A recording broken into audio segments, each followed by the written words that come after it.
सन 1850 London के एक धुंध भरे पब में एक बैंकर थॉमस ब्लैक गिलास थामे गुस्से में बहस कर रहा था।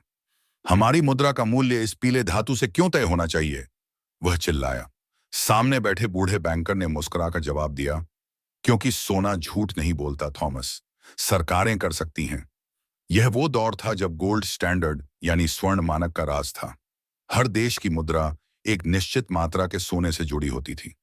यदि आप एक बैंक नोट लेकर जाते तो आपको उसके बदले सोना मिल सकता था।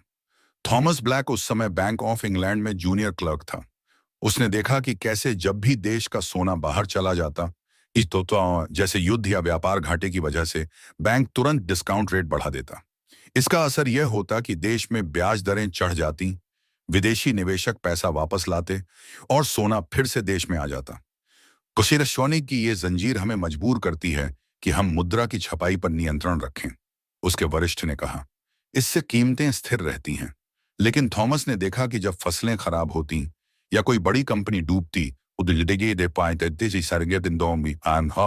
लोगों में घबराहट फैल जाती।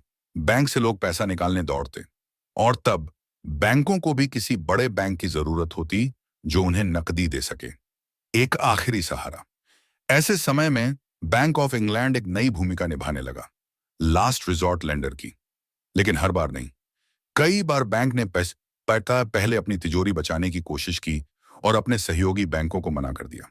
1827, 1857 और 1857 में आई बड़ी आर्थिक घबराहटें इसी वजह से हुई। फिर आया वॉल्टर बैजेट नामक लेखक का सुझाव। संकट के समय अच्छे गिरवी के बदले ऊंचे ब्याज पर पैसा देना चाहिए। यह नैतिक अनुशासन और साहस का मेल था। 1866 के बाद बैंक ऑफ इंग्लैंड ने यह नीति अपनाई और फिर 150 सालों तक कोई बड़ा वित्तीय संकट नहीं हुआ। थॉमस ने आखिरकार समझ लिया था, सोने की जंजीर केवल एक सीमा नहीं थी, थी।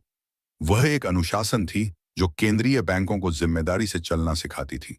यदि पसंद आया तो लाइक, सब्सक्राइब, शेयर करें।